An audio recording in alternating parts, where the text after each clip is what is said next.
پانچواں مقصد شادی کا رسول اللہ صلی اللہ علیہ وسلم کا دل خوش کرنا۔ چنانچہ نبی علیہ الصلوۃ والسلام کی ایک حدیث مبارکہ کا مفہوم ہے کہ تم ایسی عورتوں سے شادی کرو جو زیادہ بچے جننے والی ہوں۔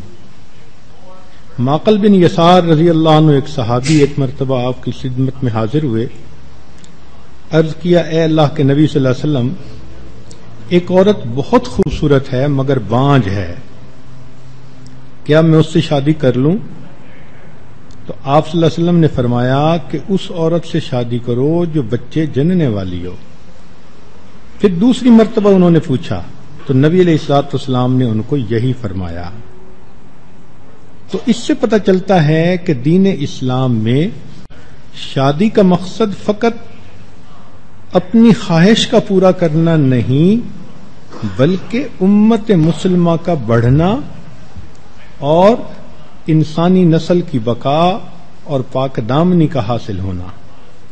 چنانچہ ابن ماجہ نے عائشہ صدیقہ رضی اللہ عنہا کی یہ روایت کی ہے، نبی علیہ السلام نے فرمایا کہ تم زیادہ بچے جننے والی عورتوں سے شادی کرو، میں قیامت کے دن تمہاری کثرت پر فخر کروں گا۔ اب اللہ رب العزت کے پیارے حبیب صلی اللہ علیہ وسلم کا یہ فرمانا کہ میں قیامت کے دن تمہاری کثرت پر فخر کروں گا، تو شادی کے یہ 5 مقاصد ہوتے ہیں۔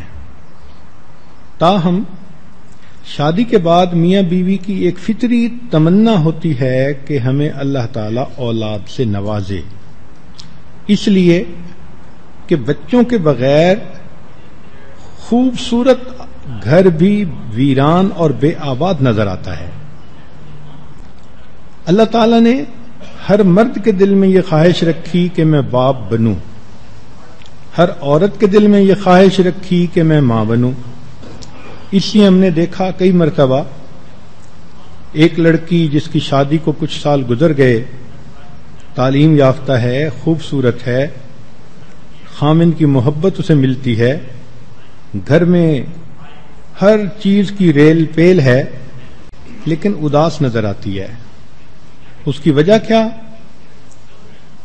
کہ اس کو امید نہیں لگ رہی اور وہ ماں نہیں بن رہی۔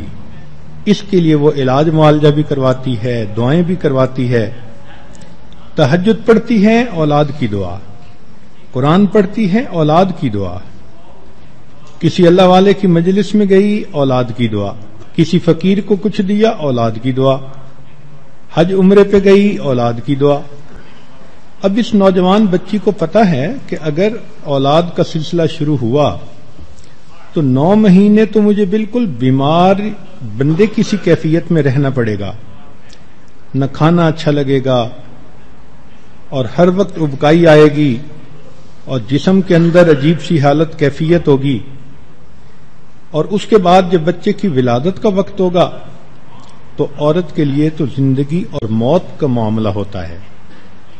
پھر اس کے بعد اس کو پتا ہے کہ بچے کی خاطر مجھے 2 سال کم از کم سلیپ لیس نائٹس گزارنی پڑیں گی، لیکن وہ یہ ساری تنگی برداشت کرنے کو تیار ہے اور دعائیں مانگتی ہے اللہ مجھے اولاد کی نعمت عطا فرما۔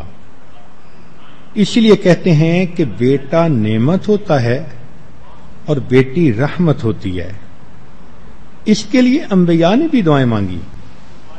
قرآن مجید میں ایک نبی علیہ الصلوۃ والسلام کی دعا، رب لا تذرنی فردا وانت خیر الوارثین، حضرت زکریا علیہ الصلوۃ والسلام نے جس طرح اولاد کے لیے دعا مانگی اور جتنی عاجزی سے مانگی، سورہ مریم کی ابتدائی چند آیات پڑھ کے آنکھوں سے آنسو نکل آتے ہیں کہ یوں کہہ رہے ہیں رب انی وہن العظم منی، اے اللہ میری ہڈیاں بوسیدہ ہو گئیں، واشتعل الرأس شیبا، اے اللہ میرے بال سفید ہو گئے، لیکن اس کے باوجود ولم اکم بدعائک ربی شقیا، اے میرے پروردگار ابھی بھی اپنی دعاؤں کے قبول ہونے سے مایوس نہیں ہوا۔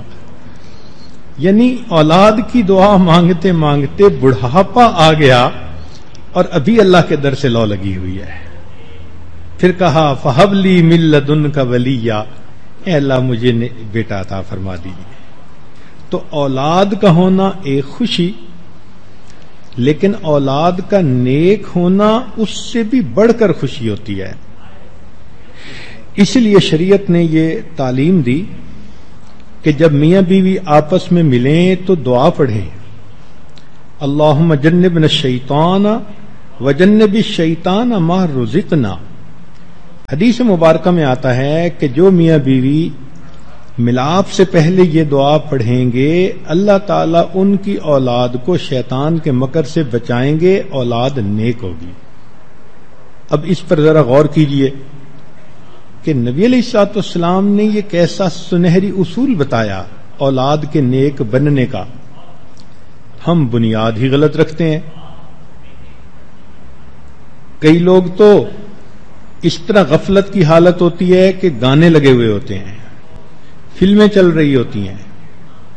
شریعت نے ہمیں اس بات کی تعلیم دی کہ ہم کون سے اعمال اپنائیں تو خود بھی نیک بنے، اولاد بھی نیک بنے. اسی لیے انبیاء کرام نے نیک اولاد کی دعائیں مانگی. ایک نبی علیہ السلام نے دعا مانگی رب ہب لی من الصالحین. ایک جگہ فرمایا ہب لی من لدنک ذریۃ طیبہ.